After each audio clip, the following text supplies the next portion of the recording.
Doctor বলেছে ওভারিতে cyst আছে, আর ultrasound report দেখে আপনিও হয়তো ভয় পেয়েছেন।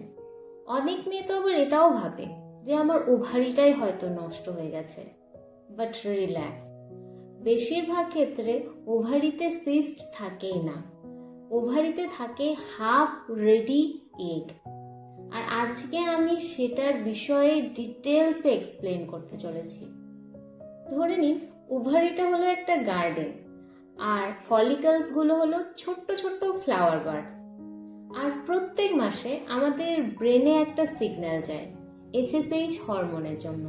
আর যখন এই সিগন্যালটা আমাদের গার্ডেন পায়, তখন ওই ছোট্ট ছোট্ট ফ্লাওয়ার বার্ডস গুলো ধীরে ধীরে গ্রো করতে শুরু করে, একসাথে 10 থেকে 12টা।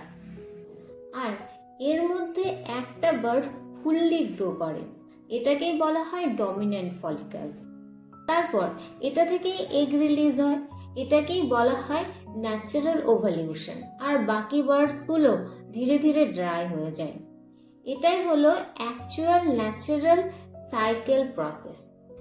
কিন্তু যদি আমাদের পিসিওডি বডি হয়, তাহলে গার্ডেনের সিস্টেম অলরেডি ডিস্টার্ব থাকে। আর তার ফলে কি হতে পারে, এখন আমি স্টেপ বাই স্টেপ এক্সপ্লেন করছি। যদি সিস্টেম ডিস্টার্ব থাকে, তখন একসাথে অনেকগুলো বার্ডস একসাথে গ্রো করতে শুরু করে হরমোনাল ইমব্যালেন্সের কারণে। আর আপনি নিশ্চয়ই জানেন যে কোনো একটা জিনিসকে গ্রো করানোর জন্য ফার্টিলাইজারের দরকার হয়। আর এখানে ফার্টিলাইজার হলো আমাদের এফএসএইচ হরমোন।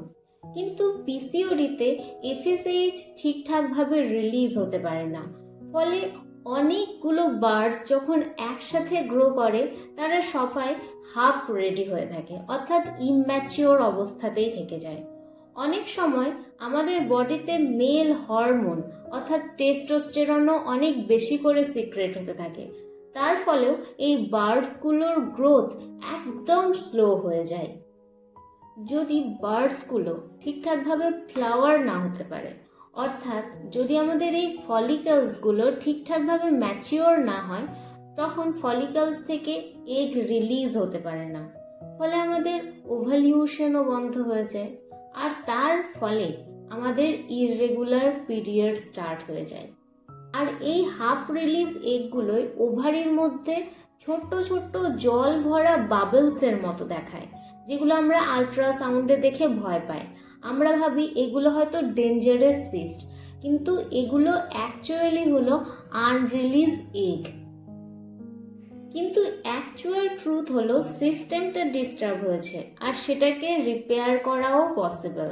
যখন এই সিস্টেমটা আবার ব্যালেন্সে ফিরে আসবে, তখন আপনার ওভারি আবার হেলদি হয়ে উঠবে। তাহলে আপনার বার্ডসগুলো তখন আবার ফ্লাওয়ার হয়ে যাবে, অর্থাৎ ফলিকলসগুলো ম্যাচিওর হবে, আর এগও ভালোভাবে রিলিজ হতে পারবে। কিন্তু আপনি যদি এই সিম্পল বডির মেকানিজমটাকে না বোঝেন, তাহলে আপনি আপনার এই জার্নিকে ঠিকঠাকভাবে চালাতে পারবেন না, আবার ভুল লাইফস্টাইল মেনটেন করতে শুরু করবেন, ফলে আপনাকে আরও মেডিসিন বারবার চেঞ্জ করতে হতে পারে। কিন্তু যারা এই সিম্পল মেকানিজমটাকে বুঝে নিয়েছে, তাদের কাছে রেজাল্টটা অনেক বেশি ইজি হয়ে গেছে এবং অনেক ফাস্টার রেজাল্ট তারা পাচ্ছে।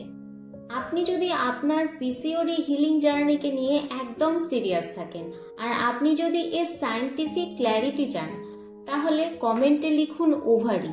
আর আপনি যদি চান step by step hand holding ভাবে আপনি আমার সাথে এই জার্নিটা লাইফ টাইম চালাতে, তাহলে কমেন্টে আপনাকে একটা লিংক শেয়ার করছি, সেটাতে এক্ষুনি আপনি টাচ করুন আর আমাদের কমিউনিটি পিসিওডি ফ্রিডম হাবে যুক্ত হয়ে যান, যেখানে অনেক ফ্রি টিপস আমি দিয়ে থাকি, যেগুলো আপনাকে আপনার জার্নিকে আরো বেশি স্মুথ করতে সাহায্য করবে।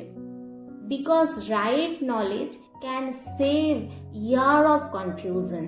অ্যান্ড ততক্ষণ পর্যন্ত মনে রাখবেন, your hormone, your freedom.